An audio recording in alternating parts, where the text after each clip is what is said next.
saya masih belum mendatangi markas besar Kepolisian Republik Indonesia semata-mata bukan karena saya ingin lepas dari tanggung jawab atau saya ingin melarikan diri, tetapi saya menginginkan pemerintah Susilo Bambang Yudhoyono melakukan penegakan hukum yang adil.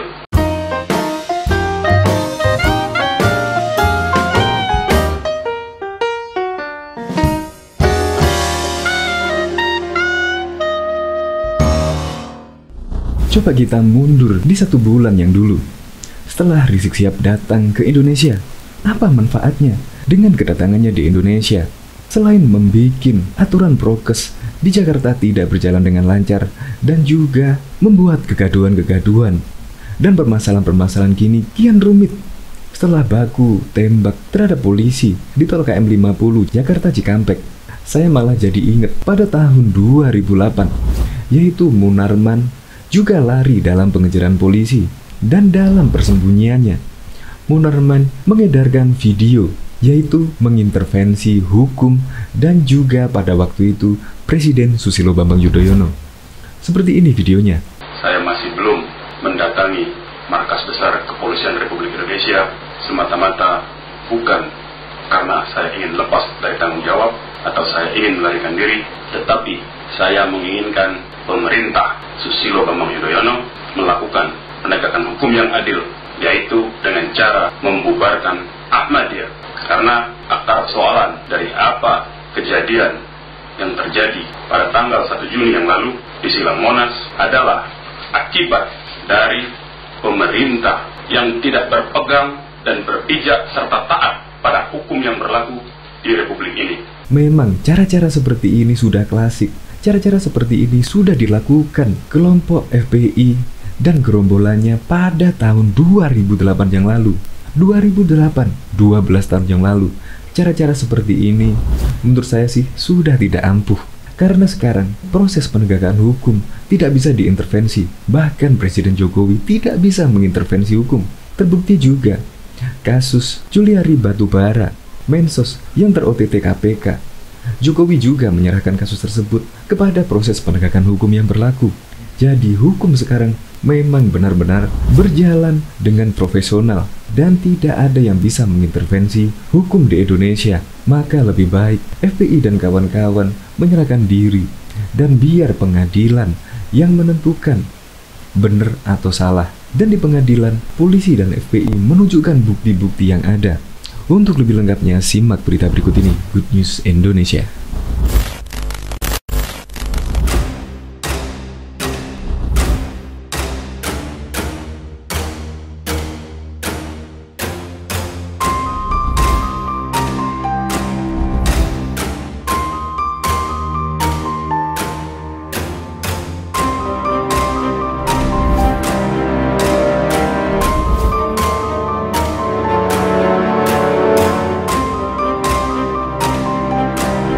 Sebelum menyaksikan video ini, pastikan bosku jangan lupa subscribe. Karena subscribe itu gratis plus bonus tonton video terbaru setiap harinya. Jangan lupa ya. Tak bisa mengelak, Rizik dan kawan-kawan semakin terpojok. Aksi baku tembak terjadi antara anggota Polri dan kelompok Laskar Khusus Front Pembela Islam yang menyebabkan 6 orang tewas. Hal ini dikarenakan kelompok FPI memepet mobil polisi dan mendorong senjata api dan senjata tajam berupa celurit dan pedang. Mengenai hal itu, Ketua Pengurus Wilayah Nahdlatul Ulama PBNU DKI Jakarta Syamsul Ma'arif menyatakan dukungannya atas tindakan Polri, sebab hal tersebut merupakan salah satu bentuk tindakan tegas yang harus dilakukan karena menyangkut hilangnya nyawa. Mendukung sikap tegas Polri dalam hal ini yang dilakukan oleh Kapolda Metro Jaya beserta jajarannya dalam penindakan terhadap siapapun dalam upaya penegakan hukum di Indonesia dengan tetap berpedoman pada prinsip justice before the law. Jelasnya melalui siaran pers Senin 7 Desember. Dia juga mengatakan kecamannya terhadap aktivis premanisme yang dilakukan oleh organisasi masyarakat ormas seperti yang terjadi di tol Jakarta Cikampek. Hal tersebut menimbulkan bentrokan yang tidak bisa dihindari dan akhirnya menelan korban.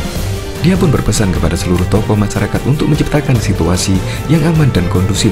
Jangan ada perpecahan antara masyarakat akibat terprovokasi. Kepada semua stakeholder dan semua elemen bangsa, terutama para tokoh agama dan tokoh masyarakat di Jakarta, agar dapat menciptakan suasana yang kondusif dan tidak terprovokasi dan memprovokasi umat yang budia.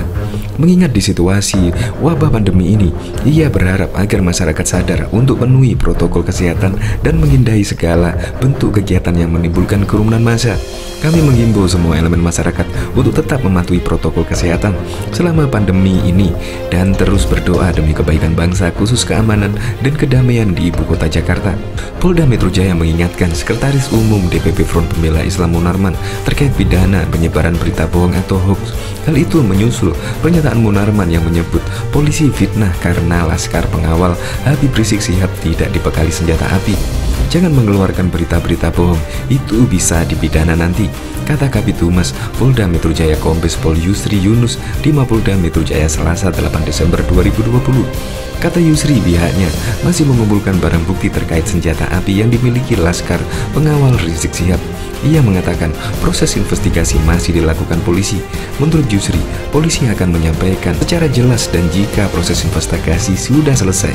Saya bertegas di sini bahwa penyidik sudah kumpulkan bahwa senjata api kepemilikan pelaku yang melakukan penyerangan nanti kami akan jelaskan lagi. Ini sedang dikumpulkan, investigasi nanti akan disampaikan kalau sudah lengkap semuanya kepada seluruh teman-teman media yang ada, ujar ex-Kabid Humas Polda Jabar itu.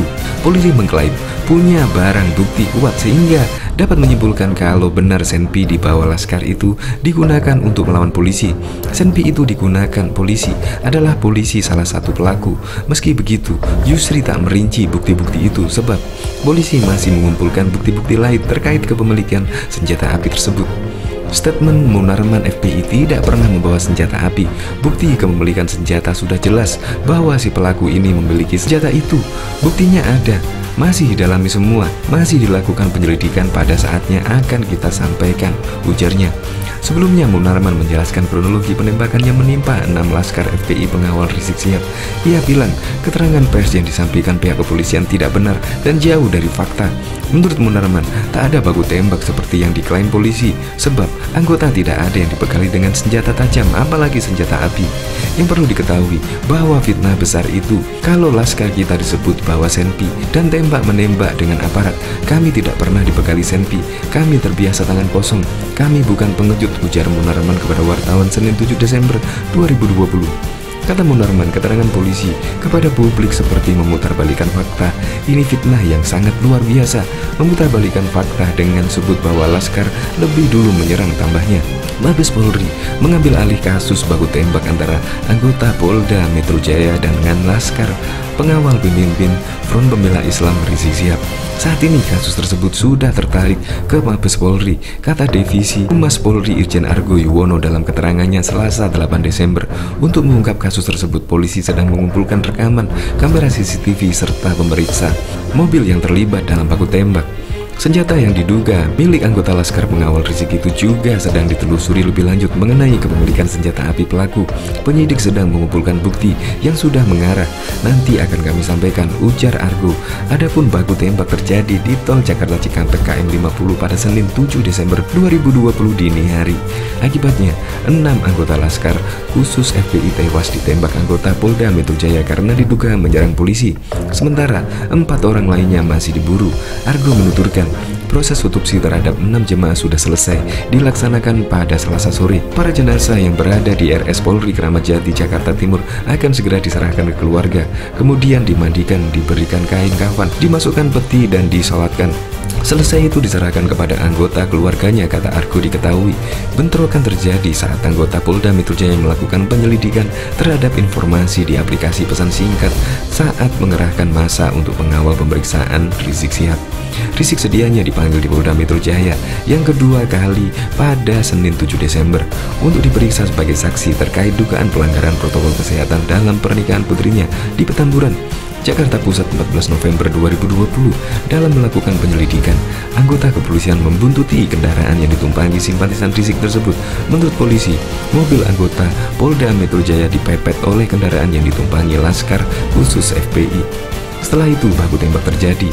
Dari keterangan polisi, anggota Laskar khusus FPI lebih dulu melepaskan tembakan ke arah polisi.